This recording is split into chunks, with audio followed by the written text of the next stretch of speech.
All right, awesome. Hey guys, thanks for joining today. We're going to have, I think, our fourth or fifth mastermind that we've had for the year. And today's is really all around how do I lead gen and stay connected to my clients throughout the fourth quarter.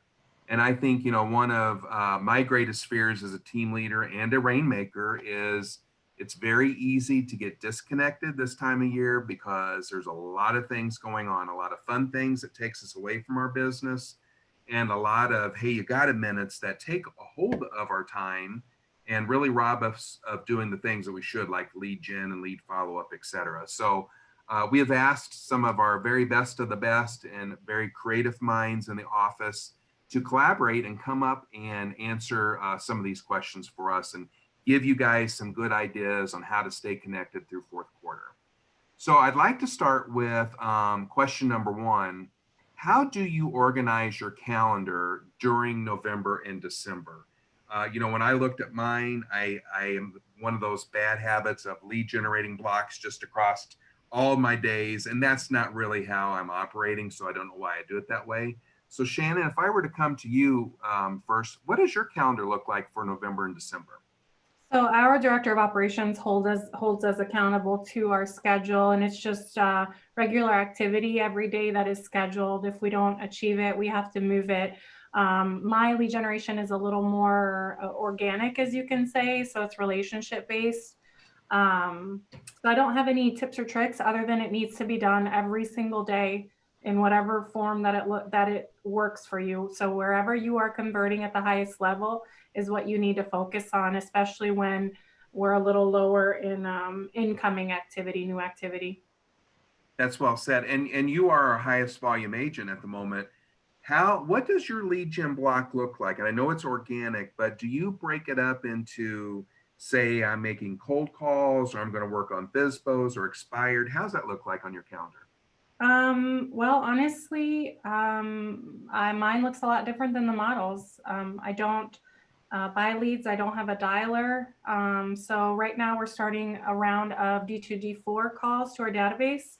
So our care calls will turn into holiday calls, seasonal reminders, and things of that nature. And that's where most of our referrals come from. Awesome. And just for the new folks on here, can you elaborate what DTD4 is? That's a systematic call to our database that's broken up over a certain period of time by letters of the last name of their alphabet, so we can make sure we don't miss anyone. Perfect. Love that. Thank you, Shannon. Caleb, same question to you. What's your calendar look like November, December? A lot of time blocking. It definitely gets tough with different events going on and things like that. But as far as like our lead generation goes, it's inviting to our events. So this year we have some COVID friendly things we're doing. So we make sure we call our entire database, wish them a happy holidays, and let them know what we're going to be doing for them. We were going to do a Santa thing, but this year we're doing some drop-ins and stuff like that. But yeah, lots and lots of time blocking. Awesome. And we'll get into some of those ideas around events in a little bit. So let me ask you, Caleb, you've got folks on your team that are buyer's agents, so to speak. So how do you hold them accountable to lead gen, and what's that look like for them? So for us, every day from 9 to 11 is lead gen. So you're either at the office or you're on Zoom with us. And it's mandatory required for our team. In order to receive leads from the team, you have to lead generate 2 hours a day. And if you don't, we cut your leads off. Wow. I like that very much, putting some teeth behind it. So let's say I'm Kristen Campbell, your newest member of the team, and I may not know 9 different ways of lead generating. What does she do? What does she do today from 9 to 11 as an example? So today she was doing a lot of follow-ups from people that came through over the weekend through our Facebook leads and different leads, stuff like that. So typically Mondays are follow-ups, and then throughout the week, always calling databases and expireds for sale by owners. When she joined the team, we essentially went over the structures. This is who you're going to call. You call them during these days. Here's past leads that we might have fell through the cracks. And she actually picked up quite a few clients through some past leads that we had dropped the ball on, things like that. I love it. And I know that to be true because I see your folks breaking off in different parts of the office with their sign hanging up that they're doing their one thing right now. I love that. So Sheila, you are an individual agent at the moment and doing a great business. What's your calendar look like November, December? Well, this year obviously is going to look different than past years because traditionally I'm like Shannon, most of mine is organic and I'm out there hanging out with people and talking to people in person. And of course, we don't have those events this year. So there isn't as much eating into my calendar as far as outside events. So I think this year, my plan is just to make sure I'm still making those calls, but I think I'm going to do more video calls because personally, I miss people, seeing people's smiling faces, and I'm sure I'm not the only one out there. So I think that my sphere would appreciate something like that. If we can't see each other in person, we should still see each other.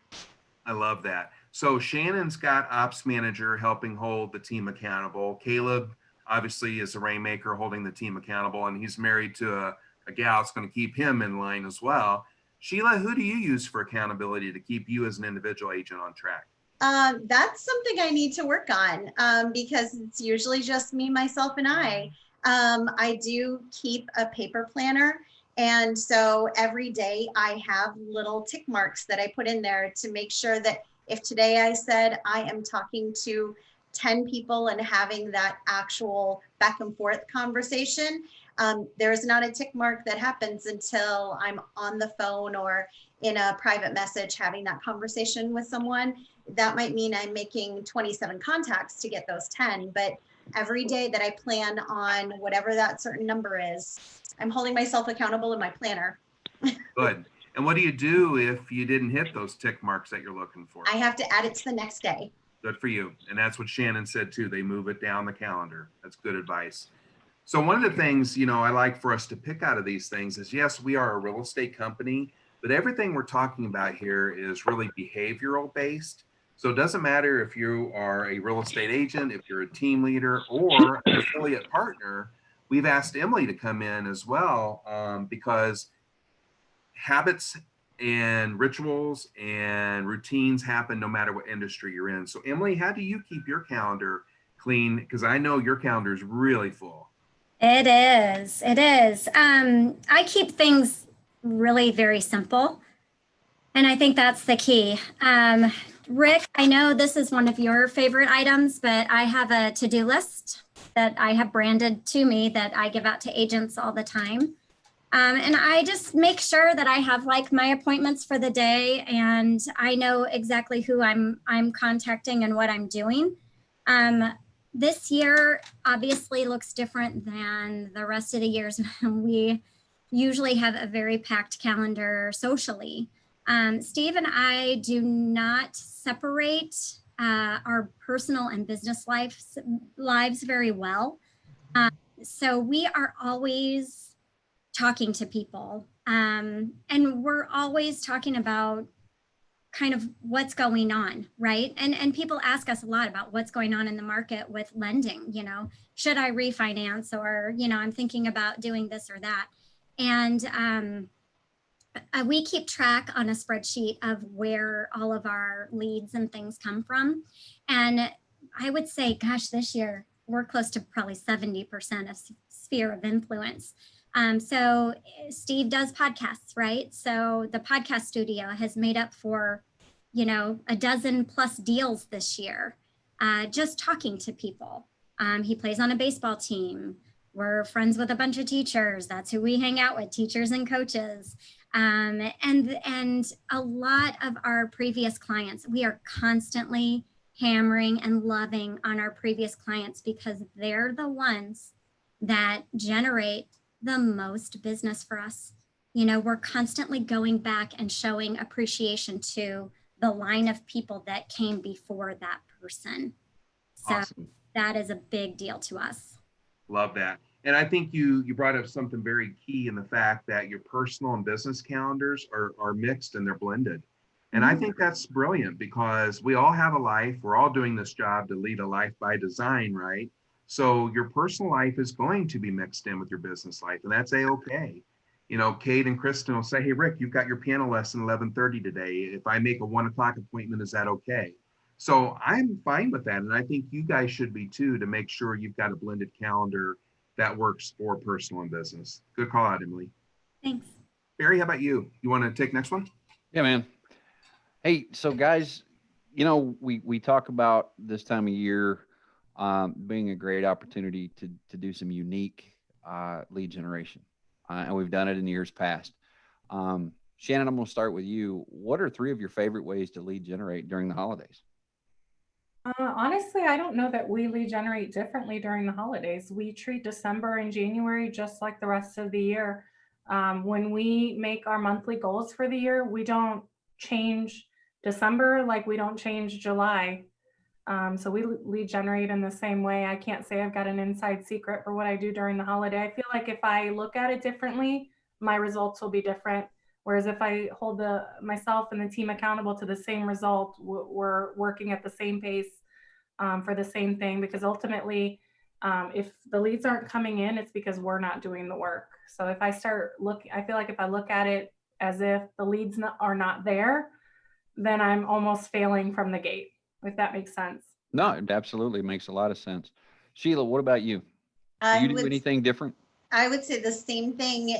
Even being a solo agent, I just work the same all the time. So I don't expect myself to do any less because it's the holidays. I might organize my calendar differently so that I'm still working the same amount of hours.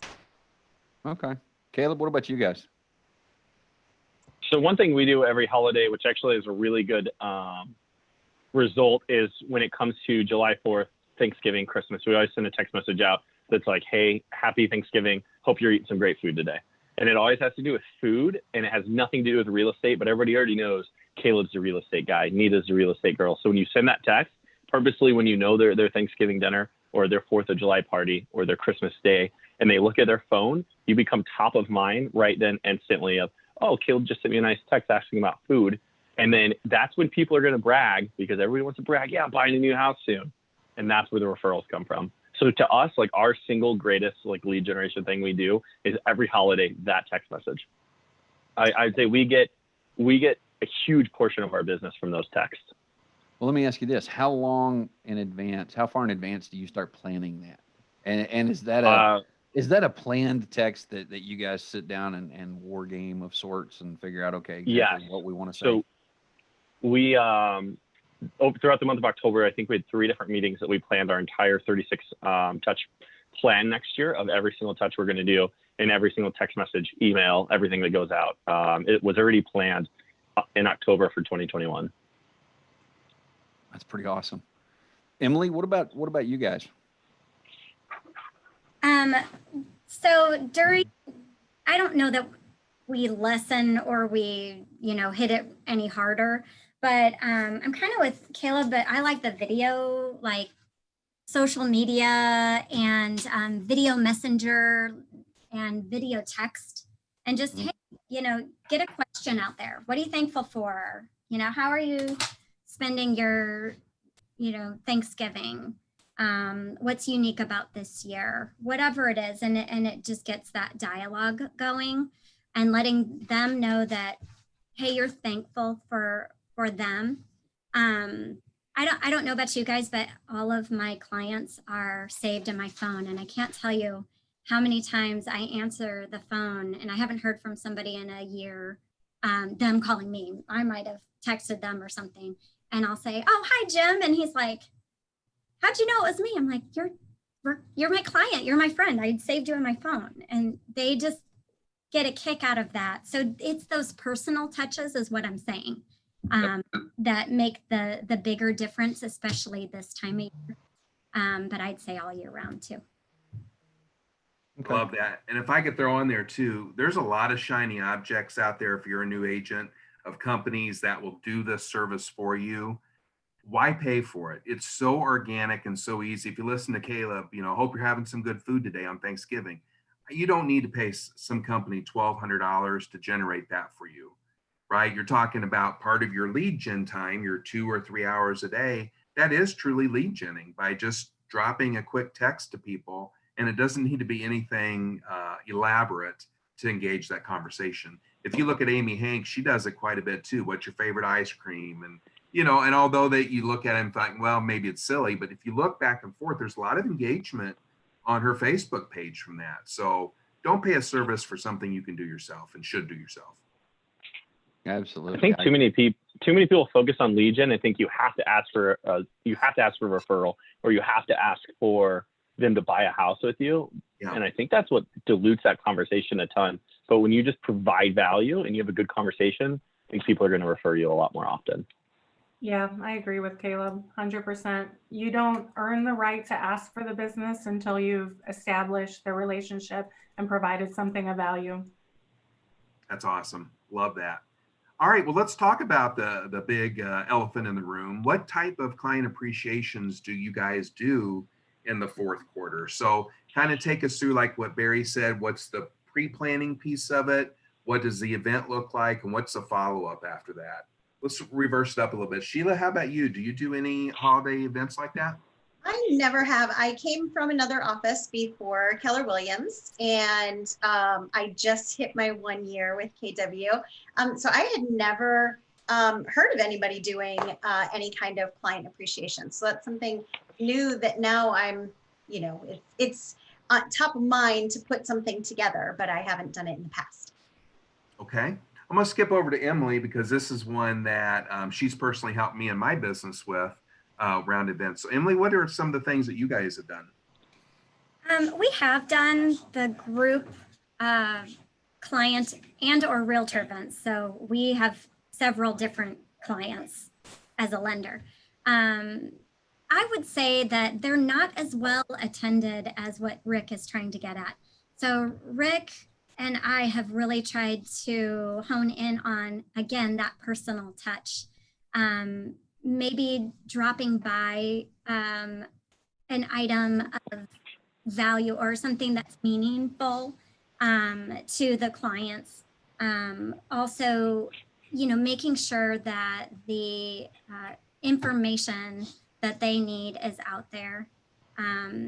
We do it for agents, and I'll do that at question 10 because that's what he wanted me to do. But we've really come up with those more personal one-on-one campaigns instead of a group get together. And that actually, you know, works now more than ever, just because there's no, you know, you're not supposed to be gathering together. But later, you know, the stopping by or reaching out, those sorts of things can account for an event in itself. You have to really hone in on those people that will actually refer you. Rick and I were talking about the metrics. If you're tracking the people that are referring you, you really need to concentrate on those people that are willing and able to do so. And if you can keep honing in and loving on those people that have the ability to do so, you'll notice a greater return on your investment. And instead of a big event where they might not feel comfortable coming, you can show them some individual love. But, you know, I come from teaching a book that I love and I use as like my business Bible. And it says, decipher who is, you know, refers you and who doesn't, and really hone in on those people and show them love and keep going back and giving them the love that they deserve. Love that. Awesome. Caleb, how about you? What events does Davis' team participate in? So this year we're doing a pie drop-off. We did it last year, had really good results. And this year we figured it would be the best thing with COVID. So what we do is we buy 50-cent pies. They're about like this big from Walmart. I think we're buying like 600 of them this year. And then we'll spend all day Friday the 13th wrapping these little cute ribbons around 2 of them with these stickers that like say Davis Realty Group that we got done. And then on Saturday and Sunday, the whole team's just going to go out and we drive around, we knock on the door. If they don't answer, we just leave it on the doorstep. You get a really nice, easy touch beforehand saying, hey, I'm going to come by on the 14th or I'm going to come by on the 15th. And then that personal touch, if you get to see them that day of, hey, here's some pies. Thanks so much for being a client. We look forward to working with you again in the future. So that's just a really, really easy personal one-on-one. We're going to wear our mask, we'll social distance, etc. And then we had planned on doing pictures with Santa, but we did not do that because of COVID, obviously. So let me ask you, so 600 is quite a big piece, but I know you have a huge database as well. Do you target your top 20 or 40%, or who do So you? these are all past clients is what we do with the pies. And the people who've given us referrals that maybe haven't, because we do have a lot of investor friends and things like that they give us their overflow leads. So anybody we get referrals from a past client, etc. I love that, Caleb. And I'm glad you brought that up. And that's something Emily teaches in the office as well, is take care of those people that are giving you referrals, right? You might not have directly made commission from them, but boy, you have inadvertently through the people they've sent you. Yep. So Yeah, it's even better than them buying a house with you, because then that other person is going to give a referral. And I don't know if I mentioned this, the pies are 50 cents each, and you can buy them at Walmart. I mean, they're literally dirt cheap. It's the easiest touch, I think, and the pies taste really good. I eat like 5 myself every year. I believe that. Shannon, how about you? What's events look like for Scott Team? So in 2020, we didn't have it in our budget to do a client appreciation event because our budget was for some other big things this year. So I will have to defer to the rest of the panelists for that for inspiration. Gotcha. Well, one thing I'll share with you from Swain Team, and it's nothing extravagant, but one of the first things I learned when I came into the business was don't follow the masses. And what I mean by that, if I were to send my clients a Christmas card on the 20th of December, it's going to go into a stack of Christmas cards, right? And I'm not remembered. I just am grouped in with all their friends.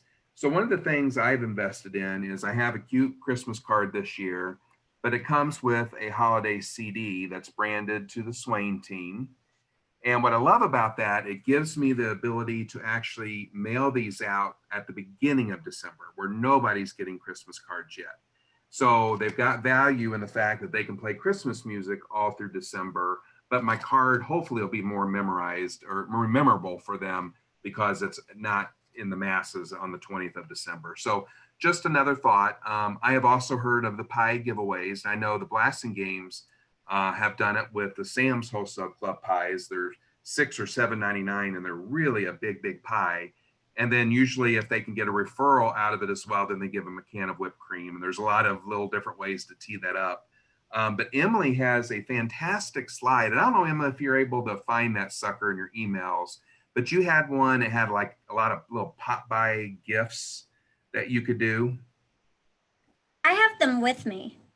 Good. Would you like to share them? Oh, sure. In January, we did little the year to turn your can'ts into cans and your dreams into plans. So, just pop in some champagne and whatever. For Thanksgiving, don't be a jive turkey, wobble on over to USA Mortgage with your next buyers. Now, these were what we gave out in the office, and I know that we're planning on starting that again in 2021. But yeah, these were just, we did some for each month where we just kind of gave away a themed idea. There was candy for Valentine's Day, and we just had a little saying that went with each one. And this is just a way to have a little fun with your business. We had a blast putting these dumb things together. And we loved giving them out. People would come to our office with their little ticket. We put tickets in everybody's mailbox, and we had a blast, and we got to talk to them. And it wasn't, hey, I need a deal from you. It had nothing to do with that. It was, hey, how's your family? What are you going to do for Thanksgiving? Is there any way I can help you with your business during this time? Whatever it is. It was never about, give me a lead, give me something, right? I love that. For this. I love that. And I got to tell you too, props to Shannon Scott, because she's a businesswoman and she has great financial acumen. And you know what? Her budget didn't allow for this year because they pre-planned other events throughout the course of the year. So I hope when you listen to the leadership team and your peers talk about doing some type of event, if you haven't planned for this and made it part of your marketing budget, you're going to throw your business askew. So one of the things we hope you are doing in November, December is really looking at 2021 and following that 30-30-40 model. Who on the call can tell me what the 30-30-40 model is? Are you asking from participants or panelists? Anybody? So 30% business expenses, 30% cost to sell. cost of sale, 40% is your net profit. There you go, guys. So you heard it. So you've got to take your GCI goals for 2021 and bust them up into a 30-30-40 model. So 30%, you should never spend more than 30% of your budget on expenses such as this. These are not cost of sales items. Cost of sales items, in, I guess, a very easy term, is something you had to pay in order for the deal to happen. Meaning that if you haven't capped, you're paying the office part of your 70-30 split. If you have a TC coordinator and they have an admin fee, you had to pay that in order for the deal to close. Those are cost of sales. Expenses are the things we're talking about now, pop by gifts, events for the holiday. So you really should look at your GCI goals for next year and say, okay, if I'm going to do $100,000, that's going to limit me to 30 grand over the course of a year in expenses. Now, that doesn't mean you get $30,000 to plan events, because you also have payroll in there potentially. You've got cell phone bills, you've got advertising costs, whatever your expenses are for your business.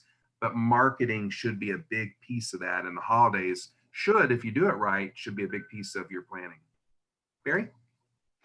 Well, you know, as all of you know, I have the productivity team, which are typically young new agents who we have told don't go out and spend a bunch of money until you start to make some money.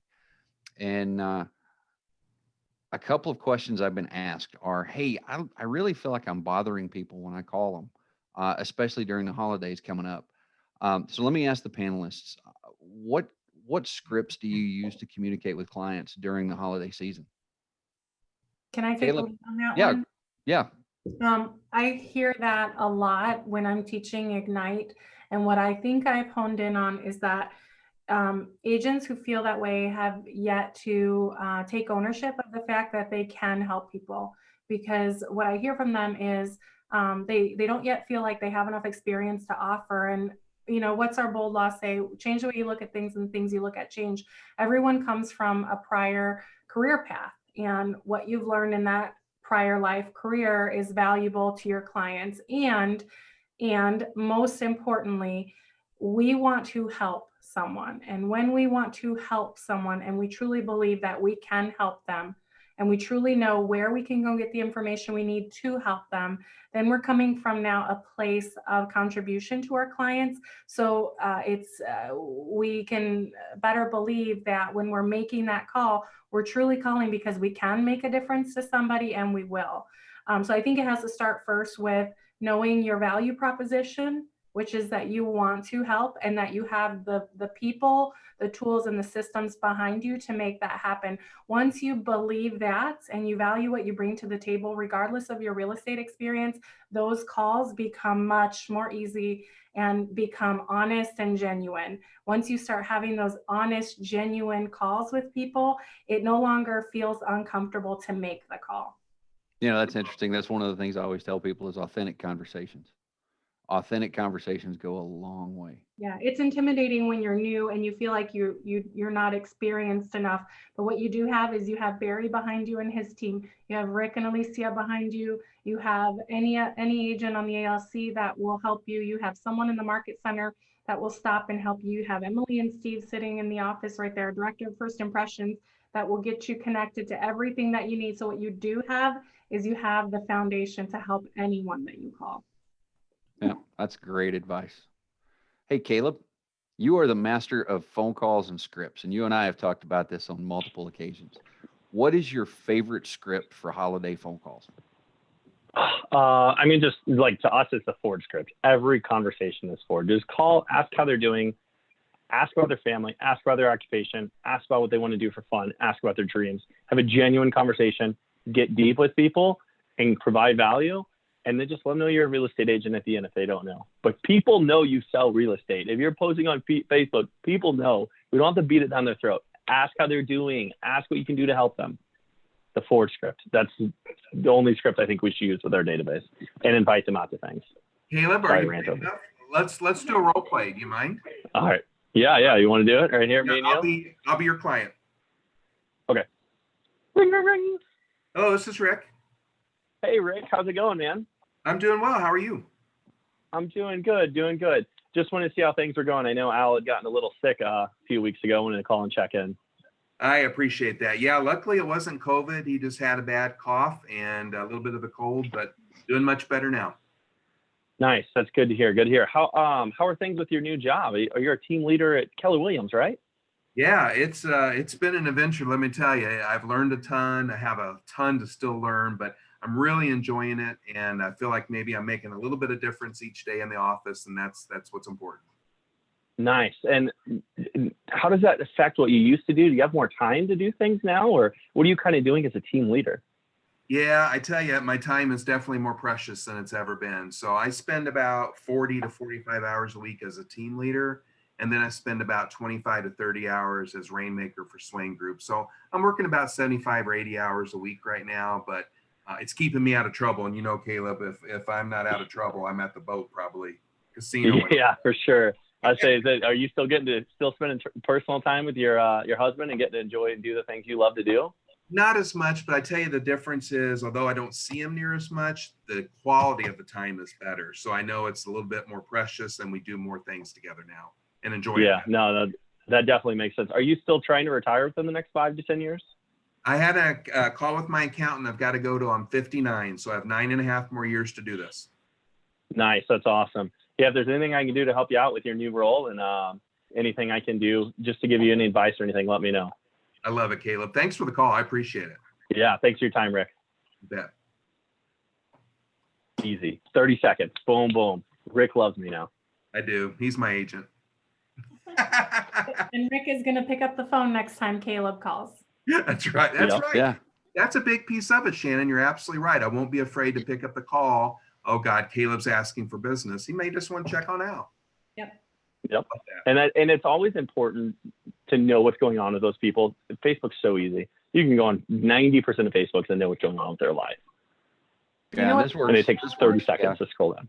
The best call is when you notice someone hasn't been posting for a while and you pick up the Yep. call and make a care call. I haven't seen you on social media in a while. How are you doing?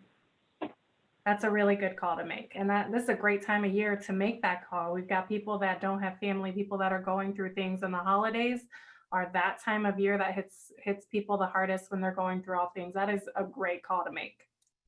Love that. And to Absolutely, piggyback on that, what Shannon said, checking on Facebook and seeing if they're not on, it's just a teensy bit of homework to check on the people you're doing your DTD2 or DTD4s. And prior to making those calls, I go to all of those pages. You know, Facebook only shows your posts to maybe the top 10% of people that you're friends with and vice versa. So what I find is the more people that I'm intentionally going and clicking on their page, instead of just going through scrolling through the feed, those people you see over and over. But if you're intentionally going to different Facebook pages that you wouldn't normally see in your feed, those people are now going to start seeing your posts more often. I'd like to piggyback on all of it, actually. One, think of it this way. You're doing them a disservice by not contacting them. You have something that they need, whether it's information about the market or just a caring phone call or whatever. You have something they need. So be confident in that and reach out. Because they're, if they don't answer, they don't answer. If you leave a message, you leave a message. If it's a text, no loss, but you did it. And if you continue to do it, it may have an impact. Two, 100% Sheila, I agree with that. I try to do like a touch system. So I might friend or connect with 5 people a day. That I keep a list of all my previous clients and things like that. And I just make sure that we're still connected on social media. I'll try to comment on 5 people's posts. I'll try to maybe send 5 messenger messages. things like that. Like I play a game with it to try to connect with different people. And they also say when you're commenting on people's posts to make sure you use their name. I like that. Wow. That's cool. Well, you saw my greeting card. I want to ask the question, even if it's not holiday related, Shannon, what kind of cards do you use? When do you send them? Tell me a little bit about that. I am a terrible card person. I should not be on this panel. We don't send the cards like you guys do every year, and I just never got into the habit. I know that my director of operations is going to watch this call and be like, okay, Shannon, we need to build this in to our 36 touch plan. We're going to make you a card person. I know I can see that happening tomorrow. There's so many different things that I get in my email box every day about so many tools to do that. But I find that where our team gets the best results is when we send handwritten cards. We don't do them like seasonally. We do them when I see something on Facebook or something on Snapchat, or when I'm having a conversation, I just make a note that I need to send somebody a card. And Katie does a really good job at putting those together for us. And they're personal. So they're handwritten, signed by us. But if you're bigger, there's automated services too. I'm sure someone might have a little better insight. I'll just pick up what's on clearance at Target or buy a big box on Amazon. And just the more important part of it is the personal message. Like if you guys ever get CD Inspects cards after an inspection, it's a personal message from them. I don't know how they write a personal message every single time to all of us, but they do. And that is where I remember when something comes up and I use my $1 to buy something at the gas station, I'll always call Jason and be like, hey, your $1 bought me a margarita today, or something silly like that. But think about it, if they're doing that for us and we're doing that for our clients, that's the more organic, real relationship. We went to what was that ALC clinic where there was that card service last year? Oh yeah. Remember? And pay-in cards. Yeah, we used that for a minute and we used it until it ran out, and it was very convenient, but it was confusing clients because of the sender of the address, and it wasn't getting the same return on investment as when we stop and sit down and put a stamp on an envelope and write it out. So we let it go personally. So to me, something personal is more effective. Send Out Cards actually does put an actual stamp. They analyze your signature and your handwriting. So all the handwritten cards are actually handwritten. Nice. So that's kind of a cool, and it keeps your database. So you can just, like, my son's about to graduate in December and we're having a send off, for the Marine Corps. And my family database is in Send Out Cards, as well as my client and my realtor database. Yep. And I will be sending out, an announcement or whatever, but I do send out Christmas cards through there. I can also send them out through Total Expert, sort of like your command. Yeah. Is what I have. But I did listen to a BombBomb, which I know Command now has BombBomb, a feature like BombBomb in it. But I was doing one of their webinars and they were talking about, just to take the pressure off Shannon, they were talking about not sending so many handwritten cards because there's no return to action, right? So there's nothing they can do necessarily once they get that. There's no easy, they'd have to pick up the phone, find your number, whatever, where like the text message or the messenger or email, if that's actually working for you, there's an easy reply, right? Quick, easy, something reply. So if you're not doing the cards religiously, and it's not your thing, there's options. And if you're doing both, like Shannon does, then, you've nailed it. Yeah. Isn't it funny how we all get different outcomes using the same things? And what I think is important to note there is we all have different styles, and our champions end up being people that connect with us in the same style usually, or appreciate our value proposition, and then they tend to react to us with what we've put out there because that's how we've connected to begin with.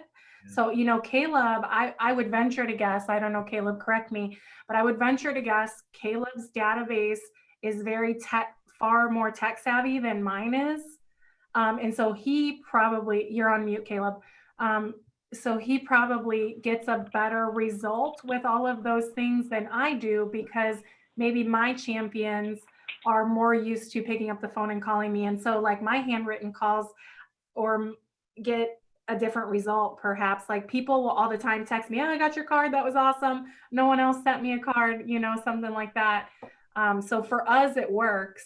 But then I might get with my younger people who are totally into email and valuations and Zillow and all that. They get my monthly market update, and then I get emails right away from them. Oh, what do you think about this? Why did this happen? So it really just depends who is the recipient, and also the other layer of how you've trained your database to communicate with you. We all get different results. What's important is that you continue to do what is working with you systematically and repeatedly and regularly, if that makes sense. It absolutely makes sense. And let me, if I can add in, Yeah. I can give you a prime example of that. I did a smart plan, and several of you have the same smart plan going, and it's the holiday one from Nick Baldwin. And it goes through Twilio, and it was a text message that went either Friday or Saturday that said Happy Halloween, right? No less than 10 phone calls back to me saying, hey dude, you've been hacked, because that's not your phone number. And that's because they are so used to that authentic conversation of me picking up the phone and calling, that when they got a system generated text message from me, red flags went off. So slight modification, I've got to rethink how I'm going to send that out from now on. Yep. I love that. And, you know, one thing that both Shannon and Emily stated, two exact polar opposites of how they connect with their database when it comes to cards. But the similar thing was, it's both of them said consistently, right? And it's so easy to do something like this once a year. That's not consistency, right? If you're going to develop a habit of having two-way conversations with your clients, be consistent about that. And don't try to do a little of everything. Find the one thing that works for you. You know, I know JJK in this office is fabulous at writing cards. And every deal that comes in or out, she's got a stack of cards and she's grabbing one and writing it the minute the contract is written. And I love that about her. That's not my forte. I would never have the capacity to be able to do that. But at least I'm consistent around the holidays and throughout the year. You'll get an Easter card from me. You're going to get a summer card, a Halloween card, and a Christmas card. So just be consistent when you do pick a way to communicate back and forth with your database. Hey, one of the best card senders I have ever met is Sheila Riggs. Sheila, can you talk to us for a second too? Shannon, I didn't mean to cut you off. Sure. Yes, I write lots of cards. I write cards for everything. When something happens to someone and they post it on Facebook, daughter makes the color guard, or I mean, I'm sending a card for whatever it is. A lot of people are finding out they're pregnant right now, sending lots of congratulations. But yeah, birthdays, everything. I love sending cards. I do Christmas cards. My home buyers for the year, their first Christmas card from me will always have an ornament for the first year in their new home. So they get a little special bonus in their Christmas cards. But yep, I send a lot of cards. That's awesome. Caleb, how about you guys? What do you do in Davis Group? So we use AM cards. Every time we have a closing, we send them a little gift through AM cards. And then when people give us referrals, AM cards. So we have a little chat on our Slack group that if you need a card sent out, you go in there and you say, hey, Cody, send a card to this person for this. And it's a really nice systemized process that we have. That's cool. So your director of ops sends it out for your whole entire team. Correct. Yeah. So we have a standardized card that we use with our logo and caricatures, stuff like that. And then each person kind of gets it branded with their signature, and they're like tagged to their person. Awesome. All right, guys, I'm going to ask the next question, then we'll give Barry the last one here. What piece of advice would you give to an agent for the next 8 weeks? So it says 10 weeks in your little questionnaire, but really we have 8 weeks now till the end of the year, 8 or 9 maybe. What advice would you give? Shannon, we'll start with you.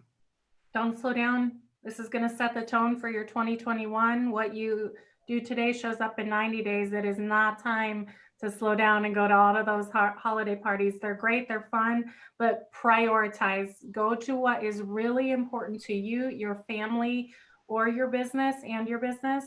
But don't slow down what you're doing. The minute you slow down, that's just going to reflect in first quarter. Amen, sister. And not only do we have holiday bills to pay for, most of us have renewals through our association as well. So we got a lot of bills coming in that aren't ordinary, so to speak. Caleb, what advice would you give? Yeah, so I mean, mine's pretty similar to Shannon. Like I always say, don't go to sleep. Like literally everyone goes to sleep in quarter four. And that's why they're all going to have weak quarter ones, because what you're doing today in 90 days pays you. So if you don't lead gen today, go 90 days in advance, put an X on your calendar because you're not getting paid that day. I said to every single one of my agents, when you miss a day of lead gen in 90 days, just put a little X on your calendar because that's the day you don't get paid. And it really, I mean, what we're doing today is what pays us in January, February, March, and sets us up for a good year. Last year, I had a really bad November, December. I got super busy and didn't work a lot. And my January, February showed, like we closed barely any volume those months. So this year, we're making a point to double our lead gen during this time and really stay hyper focused. Love that. And everyone's exhausted. It's been a long year. Like it has been a long year. But what we do right now is what sets up next year. And it's not going to be as easy as it was this year, next year. Next year is going to be hard. Agreed. Sheila, how about you? I would say exactly the same thing. Don't slow down. And if there are things you haven't done, this is the best time to be doing them. If you haven't set your people up on smart plans, if you haven't edited your people in Command, going through and weeding and feeding, this is the time to do it. It's hard, you know, sometimes you get a snow day in the winter and you just want to kick back in front of the fire and do nothing that day because it just seems like the perfect time to do it, but it's not. It's the perfect time to get some work done. Just plan your day, make sure you fit in that lead gen, that feeding of your database. Staying active in the winter is key to having a stellar spring. Love that. Barry, how about you on this question? I'd like to pick your brain on it. Stay active, stay engaged, authentic conversations. Right now, if you're looking more rural, more land is going to be coming on the market because crops have just been harvested, and so those farmers are starting to sell a little bit. So if you're looking to go down that path, right now is the time to start really ramping it up. People go to sleep Halloween to Super Bowl Sunday. And I tell everybody that, you know what, you can take market share between Halloween and Super Bowl Sunday. All you have to do is work hard and put your nose down and get it. Love that. Don't let up. Yeah. And let me piggyback, and I'll take a different stance on this. These guys are absolutely right. You can't let up. The other piece I would tell you that's an absolute must is you need to reflect upon 2020 and build your 2021 goals off of 2020. So, you know, I'll ask an agent, how many deals did you close this last year? And they don't know the answer. It's just mind-boggling to me. How much profit are you going to make in your business this year? And they don't know the answer to that. So I would really challenge you, if you haven't taken the time to diagnose your business for 2020, what worked, what didn't work, and really look at what you spent, and then start building your 2021 goals. And I tell you, Command, knock on wood, when it works, the goal system is phenomenal in there. But even if you don't have the Command goals, or it's not functioning for you, or you don't get it, even just taking good old plain paper and saying, I want to make $100,000 this year, I can help you diagnose what that means. That means you got to go on X amount of appointments. And of those X amount of appointments, so many of them should be listings and so many of them should be buyers. I can help you prescribe your business for you so you know exactly where you need to be at every week, every month. We have a next Friday. Rick and I are actually teaching a class on that. That's right. 10 a.m. next Friday. This Friday. This Friday. Yeah, this Friday. I guess it is Monday. This Friday. Rick and I are actually teaching a class on it, and what we're going to do is we're going to break down your goals. Yep. We're gonna take it right out of the MREA, right out of the Millionaire Real Estate Agent, and we're going to 1 hour.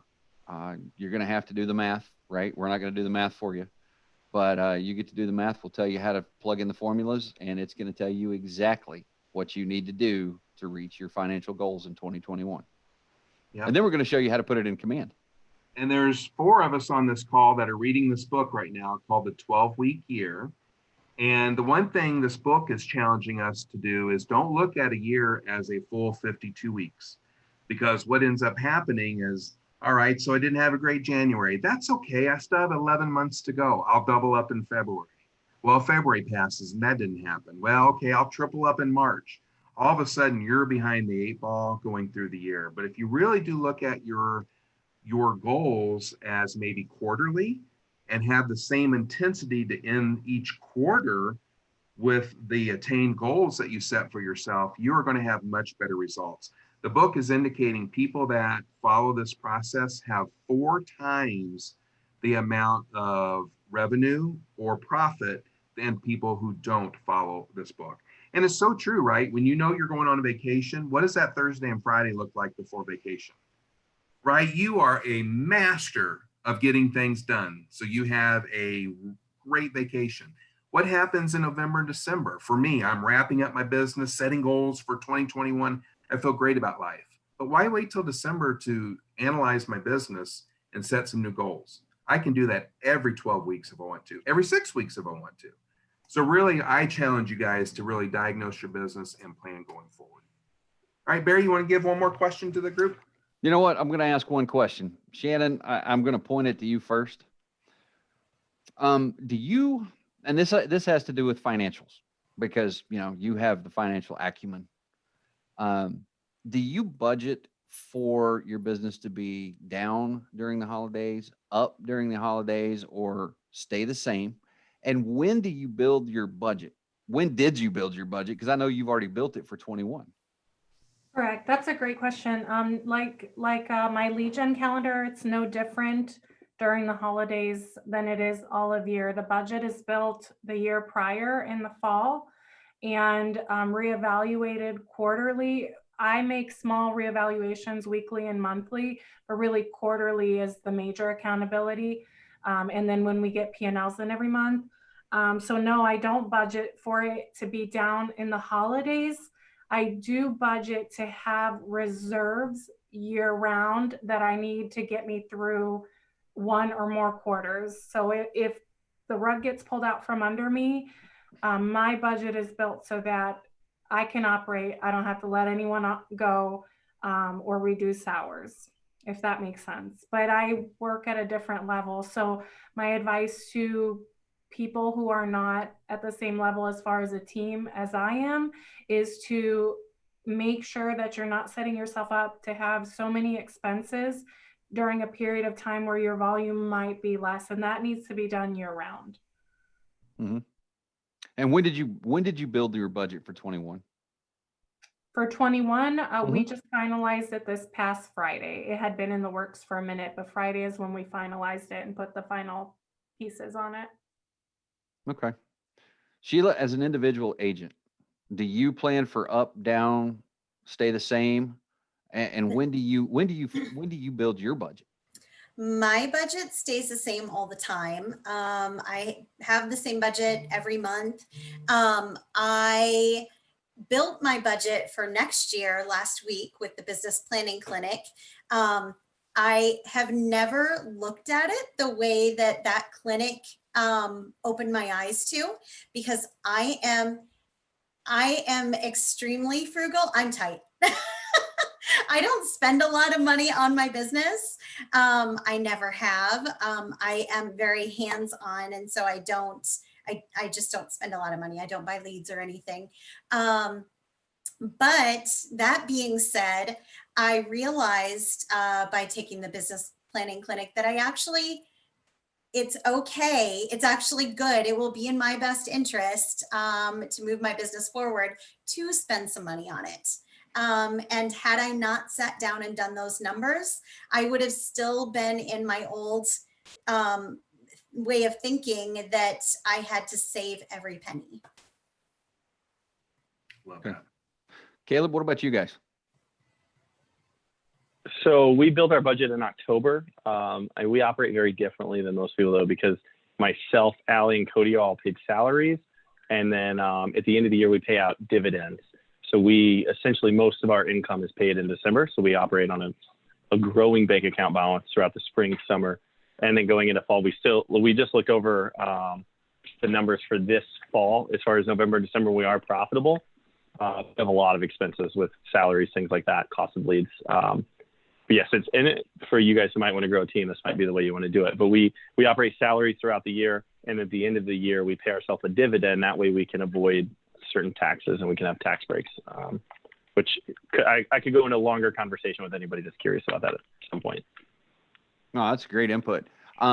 Me personally, I built mine off of my cap year, not off of calendar year. And my cap year started 1 October. So 15 August, I started planning my budget for 21 because I went off of my fiscal year, not the calendar year. So I'm already, 2.5 months or 2 months into mine. I'm starting my 3rd month. And I actually do budget a few extra bucks during the holiday season in my business. And it's, lead generation kind of stuff, whether it is a pop buy or some extra cards or, whatever, maybe whatever it may be. I do budget that during the holidays. And I end up, it's unfortunate because I end up dipping in January a little bit and then picking back up in February and finish it out the rest of the year. But I do see an increase November, December, and a decrease in budget in January. So, that 1 month that I do take a dip, but I obviously had to move it from 1 month to another. Rick, let me ask you, jump on this one and take us out from here. What's the importance of the budget and planning ahead? Yeah, it's a great question. And I think, for me personally, it avoids me from being apprehensive about using my expenses that are set up for the year. And, when I first developed my budget, and I'm like you, Barry, I developed mine. I start my cap yesterday. So my budget is from November to November. And same methodology, I have 18,000 to spend on expenses this year. And I'm going to spend it. And, when you think about, my God, 18,000, that's a lot of money. Maybe not, maybe that's exactly what I need in order to have an $8 million business or a $10 million business. So by having that budget, it frees me of the worrisome of spending that money. But on the flip side too, I do have a prescription for me that says I got to have X amount of appointments and I have to have X amount of contracts. And when I'm behind on that, 2 things have to happen. I either need to adjust my lead gen and lead follow-up, or I have to adjust my expenses. And I hate to do that because it's just going to further reduce my gross commission income for the rest of the year if I do that. So it's just liberating knowing that I have a prescribed method to make my GCI goals for the year for me.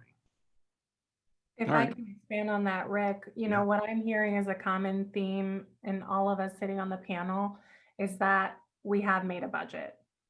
Whether we're a single agent or a team, we have made a budget. We have all at some point invested in learning the model for the budget and in learning how to business plan. And not only that, but I think everyone here attends business planning every year. So even though we know how to do it, every year we take the course and we do our budget. So if there's any advice we could give other agents, I think it would be that take the time not just to learn how to do the daily ins and outs of our jobs, but how to learn how to run your business like a real business. Yeah. And I think that is essential to anybody, whether you are selling 5 homes a year or you're selling 5,500.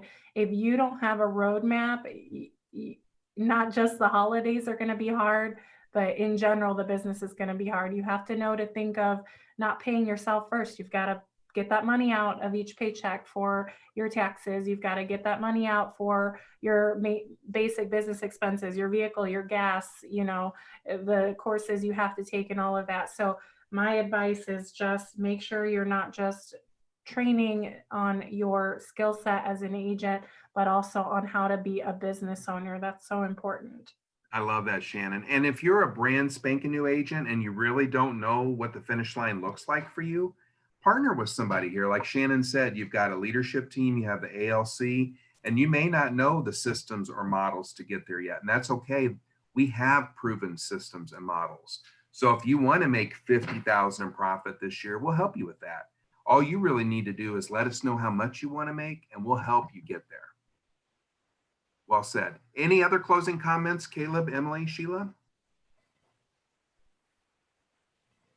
Shannon, anything else? I think what Shannon said is looking at like a business. I think too many agents look at this and it's just something to do for fun, something to do part-time. But if you really want to be successful at this, I think you need to look at it as a business and have a plan. Like Rick said, it's you can sit down with people and get that done. But if you don't look at this as a business, then you're going to fail. I don't mean to sound harsh, but Oh, that's a fact. It's true. So we typically will do like baseline, amazing, and miraculous goals. So this year, 120 was baseline, 120 loans, 150 is amazing, and 200 is miraculous, or 180 is miraculous, something like that. So we might break it up like that and then break down how we're going to get there. But one thing that not all agents do, that all lenders do, is we keep track of our pipeline. We live and die by our pipeline and what is coming in. Like I said, we keep a spreadsheet, and yellow is things that are working right now. White is they're on the horizon. Green is they're closed. Red, they fell out for some reason, but they might be cycling back around, whatever it is. Keeping those metrics and really focusing on what the fruits of your, where the fruits of your labor are coming from, and setting your goals based on that is just that's the meat and potatoes. You can't go anywhere without it. Love that. All right, guys, to be respectful of time, it's 2:03. I want to thank our panelists, Shannon, Caleb, Sheila, and Emily. And I want you to understand, and Shannon hit upon this as well, we've got people on the panel, including myself, that are in the $3 million range all the way up into the 20s of millions of dollars as well. So these proven systems and models work for you no matter your volume level. It's just a matter, like Shannon said, of getting them done, and feeling good about that you do have a system and model in place for your business. And I got to tell you, Caleb said it best. If you're not in business, November, December, you're going to have a really rough first quarter. So stay in business, guys, the best you can. And we're all here to help you. We're all here to love on you anytime you need it. So with that, we'll let you go. Everybody have a great day. And thank you, panelists. We appreciate you. Bye. Thank you. Bye. see you guys. Thanks, guys. Thank you.